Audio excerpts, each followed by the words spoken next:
Selamat datang di channel Pemuja Malam. Jangan lupa like, share, and subscribe ya. Terima kasih.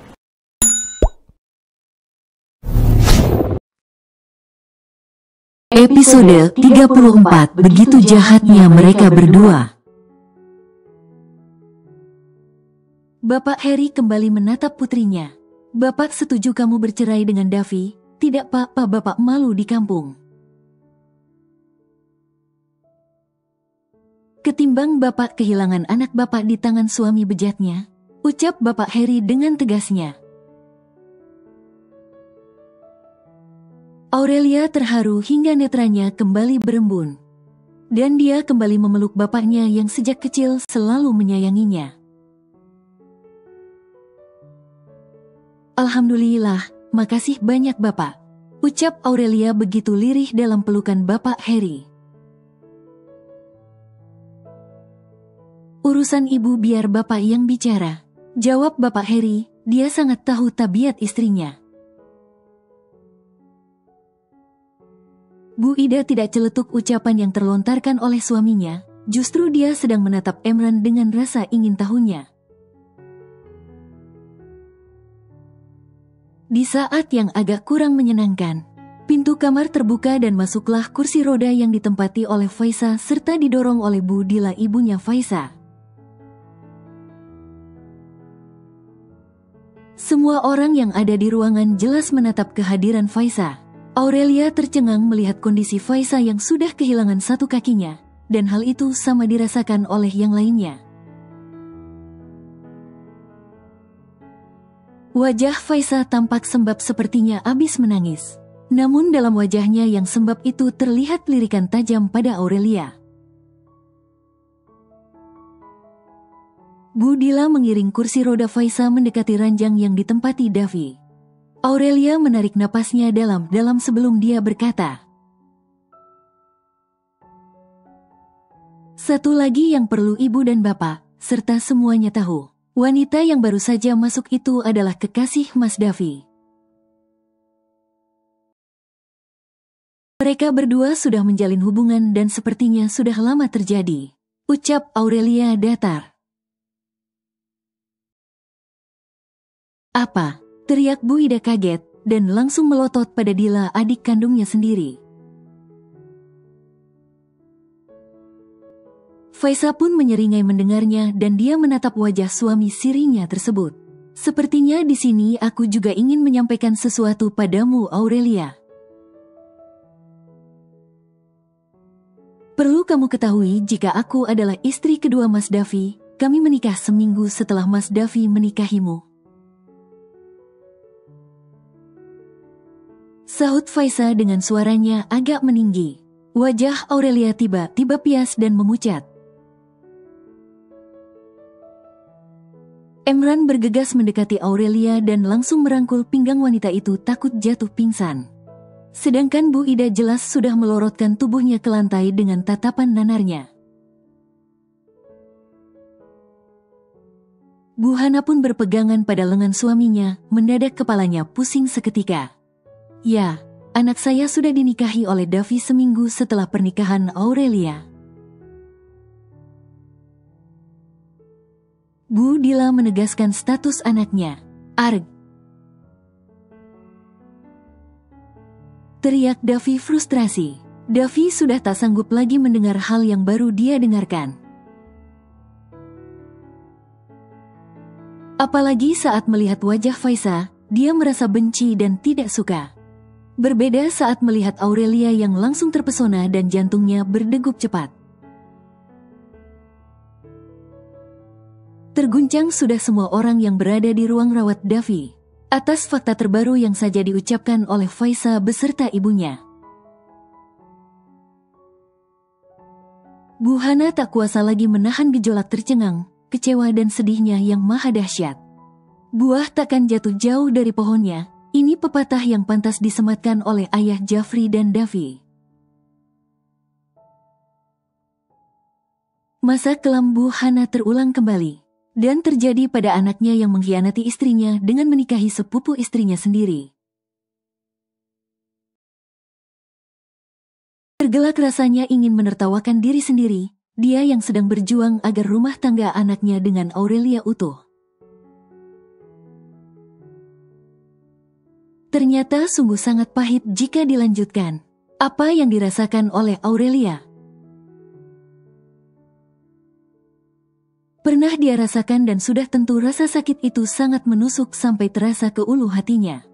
Ayah Jafri mengusap wajahnya dengan kasar, salah satu tangannya berkacak pinggang saat menatap wajah putranya. Bahunya pun terlihat terangkat seperti ingin menertawakan masa lalunya yang kini terulang. Bukan pada dirinya namun pada anaknya. Emran merengkuh Aurelia dari belakang dan berusaha menguatkan wanita muda itu untuk tetap tegar. Namun setegar-tegarnya seorang istri yang pernah mencintai dan berharap cintanya terbalaskan oleh suaminya. Tetap rasanya sakit melebihi siksaan yang dialami pada tubuhnya. Buliran bening itu tampak jatuh dari ujung ekor mata Aurelia. Akan tetapi dia berusaha untuk tidak menangis kembali saat menatap suami dan sepupunya. Begitu jahatnya mereka berdua. Faisa yang sudah kehilangan satu kakinya serta mukanya yang terlihat banyak luka. Tetap dia mengangkat wajahnya dengan angkuhnya. Jadi bagaimana Aurel? Aku bukanlah kekasihnya, tapi istrinya Mas Davi, wanita yang sangat dia cintai. Ucap Faisa sombong. Bu Hana geregetan mendengarnya. Hingga dia pun mendekat dan melayangkan tamparannya begitu kencang pada salah satu pipi Faisa. Dasar pelakor, wanita murahan, wanita jala. Sampai kapanpun saya tidak akan pernah mengakui kami sebagai menantuku. Dan tak ada doa restu untuk pernikahan kalian berdua. Maki Bu Hana sudah membuncah emosinya hingga ke ubun-ubun.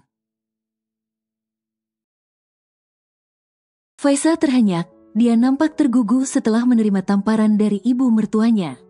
Bu Dila pasang badan di depan anaknya. Saya tidak butuh restu Anda untuk pernikahan anak saya. Yang terpenting anak saya sudah sah menikah secara agama dengan Davi. Sentak Bu Dila. Bu Hana pun semakin memerah wajahnya, dan tak segan dia melayangkan tamparannya sekuat mungkin di wajah Bu Dila. Hingga wanita itu terhuyung ke belakang. Sombong sekali baru nikah siri. Pantas saja anaknya jadi pelakor. Rupanya didukung dengan ibu yang tipenya pelakor juga sepertinya. Bu Dila membentaknya dengan intonasi yang lebih tinggi lagi. Bu Dila yang sempat memalingkan wajahnya, netranya menajam pada Bu Hana. Stop! Teriak Davi dari atas ranjangnya. Semua orang menatap Davi. Aku benar-benar tidak ingat sama sekali, tolong jangan ribut. Dan kamu, entah siapa nama kamu, mana mungkin aku telah menikahi kamu. Seru Davi sambil tangannya menunjuk ke arah Faisa. Apa Mas bilang? Aku ini istrimu yang paling kamu cintai. Aku punya bukti kita sudah menikah. Balas Faisa, dia pun menoleh ke arah ibunya. Bu minta ponselnya. Bu Dila bergegas menyodorkan ponsel miliknya, lalu Faisa segera mencari video pernikahannya dengan Davi. Kemudian dia perlihatkan video tersebut. Davi pun terdiam saat melihat video ijab kabulnya dengan Faisa. Bu Ida tiba-tiba saja terkekeh kecil, lalu menarik dirinya dari pegangan suaminya karena sempat merasa lemas. Kakinya pun melangkah mendekati adik kandungnya. Au! Teriak Bu Dila saat merasakan rambut pendeknya ditarik ke belakang. Aku tak menyangka punya adik yang tak waras. kamu buat hidup rumah tangga anakku hancur. Maki Bu Ida masih menjambak rambut adiknya. Ini semua gara-gara anakmu. Semua laki-laki yang mendekati Faiza selalu berpaling ke Aurelia. Sok cantik sekali anakmu, merebut pacar sepupunya. Balas Bu Dila ikutan berteriak dan menahan tangan kakaknya agar tidak menjambak rambutnya. Semakin jadi Bu Ida menghajar adiknya. Fitnah sekali kamu Dila, anakku tidak pernah dekat dengan pria manapun. Dan Davilah satu-satunya pria yang dekat dengan Aurelia. Dasar adik durjana, maki Bu Ida membabi buta. Aurelia memang terkenal sebagai kembang desa di desa tempat tinggalnya. Kembang desa yang selalu diam di rumah. Tapi jika sudah keluar dari rumah, maka banyak pria yang akan mendekatinya termasuk para pacar Faiza yang silih berganti. Maka dari itu kedua orang tua Aurelia jarang mengizinkan anaknya untuk keluar rumah kecuali pergi ke sekolah. Bu Ida membela anaknya karena tahu bagaimana Aurelia yang tidak pernah dekat dengan pria manapun hingga terjadilah perjodohan dengan Davi. Atas dasar iri hati, bikin orang mengabaikan ikatan saudara. Kini, terlihat Bu Dila sudah babak belur dihajar oleh Bu Ida, dan kerusuhan itu sudah terkendalikan. Sepertinya akan ada tali persaudaraan yang putus di saat itu juga. Sudah nak, memang kamu harus berpisah dengan Davi, ibu menyetujui. Memang brengsek suamimu itu, lebih baik kamu jadi janda muda, ucap Bu Ida saat mendekati putrinya. Aurelia memeluk ibunya, Bu Ida pun mulai terisak lalu menangis dalam pelukan anaknya itu. Sungguh hari ini jadi pukulan berat buat dirinya. Dan tak tanggung-tanggung keluarga adiknya lah yang menghancurkan rumah tangga anaknya sendiri. Sungguh tak menyangka. Bu Dila yang meringis kesakitan memalingkan wajahnya saat ditatap oleh Bu Hana. Baiklah Pak Jafri, saya selalu orang tua Aurelia akan membawa anak saya kembali. Dan permintaan Aurelia untuk bercerai dari Davi akan kami dukung. Dan Pak Dwi untuk toko sembako akan segera saya kembalikan. Ucap Bapak Heri saat melayangkan pandangannya ke pria tua itu. Kakek Dwi bangkit dari duduknya dan menepuk bahu pria tersebut. Tidak perlu kamu kembalikan, tetap jalankan usaha itu, toko sembako itu sudah jadi hak milik kamu. Walau Aurelia sudah tidak akan menjadi cucu menantuku lagi. Jawab kakek Dwi dengan tulusnya, dan tersirat sangat menyesal atas sikap cucunya tersebut. Terima kasih banyak Pak Dwi, kalau begitu sepertinya kami sudah tidak bisa berlama-lama untuk berada di sini. Kami pamit kembali ke kampung. Lanjut kata Bapak Heri. Pertemuan yang tidak diduga, maksud hati menjenguk menantu yang terkena musibah. Justru membongkar aib rumah tangganya yang selama ini ditutupi. Bu Hana dan Ayah Jafri tidak bisa lagi menyanggah atau menentang keputusan Aurelia. Semua bukti sudah terpapar dengan jelas, ditambah dengan terkuaknya pernikahan kedua Davi. Keakraban sebagai teman sekolah antara Ayah Jafri dan Bapak Heri mendadak jadi canggung layaknya orang asing.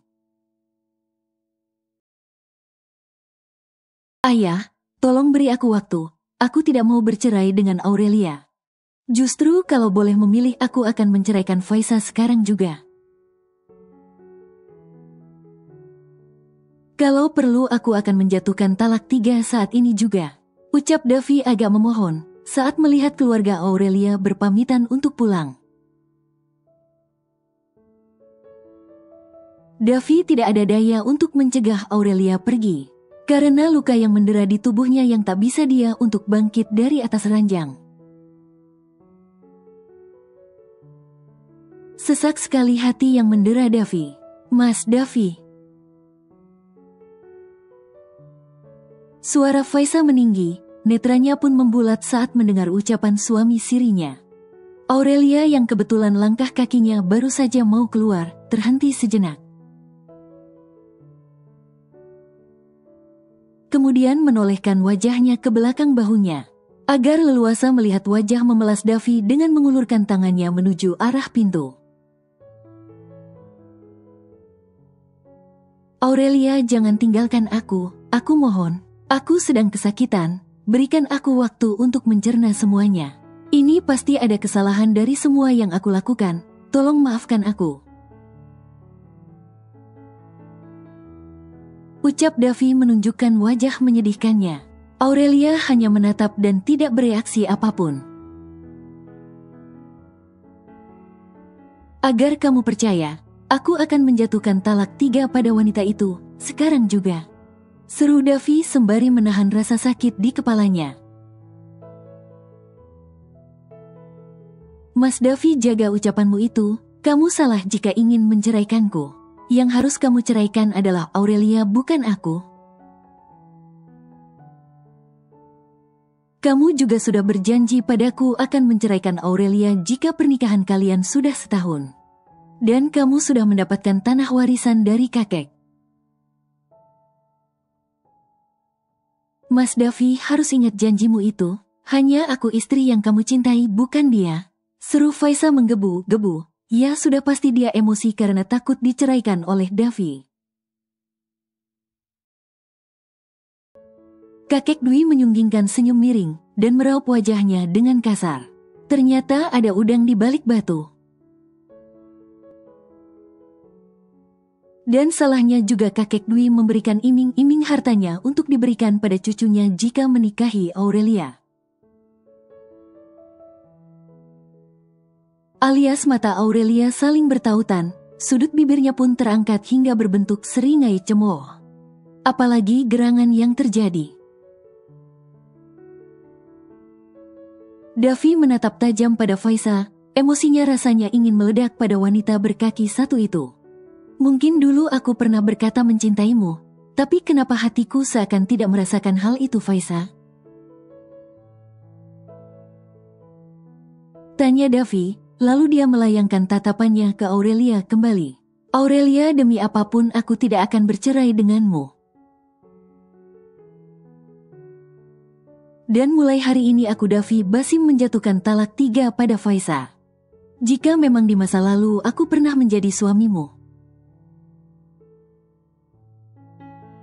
maka mulai detik ini aku bukan suamimu lagi, Faisa. Seru Davi dengan tegasnya. Tidak, teriak Faisa. Wanita itu menghentakkan tubuhnya di atas kursi rodanya, lalu mencoba lebih dekat dengan ranjang yang ditempati oleh Davi. Tidak, Mas Davi, jangan talak aku, Mas. Aku ini istri yang kamu cintai. Tarik ucapanmu itu. Pekik Faisa tidak terima, kedua tangannya pun bergerak memukul tubuh Davi. Emran hanya bisa menggelengkan kepalanya, lalu dia menyentuh tangan Aurelia. Ayuk, buat apa kamu di sini? Ibu dan ayahmu sudah menunggu di luar. Ajak Emran. Aurelia pun menoleh. Iya tuan. Jawab Aurelia jadi kagok. Tidak perlu menanggapi ucapan Davi, dia hanya tersenyum getir dan kembali berjalan keluar dari ruangan. Sementara itu Davi kembali meneriaki namanya hingga sekencang mungkin. Ya Allah, hanya engkaulah yang bisa membolak-balikkan hati seseorang. Andaikan boleh aku memohon. Aku ingin suamiku membalas cintaku dan dia sangat mencintaiku. Doa yang selalu Aurelia panjatkan setiap dia bersujud. Mungkinkah Allah sedang membalikkan keadaannya? Hanya Allah yang tahu. Yang jelas langkah kakinya sudah keluar dari ruang rawat.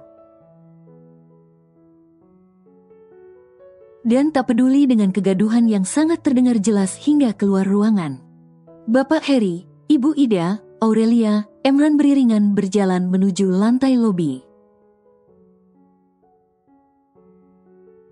Setibanya mereka di lantai lobi, Bapak Harry dan Bu Ida saling bersitatap dan kedua wajah mereka nampak sedikit bingung. Dan hal itu terlihat jelas oleh Emran.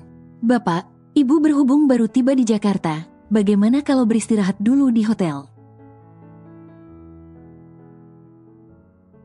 Pasti sangat lelah dan besok baru kembali ke desa, tawar Emran dengan sopannya. Ibu Ida langsung menatap Aurelia yang keberadaannya tidak jauh dari sisi Emran. Tatapannya seakan membutuhkan jawaban dari Aurelia. Sementara Aurelia juga ikutan bingung. Bersambung.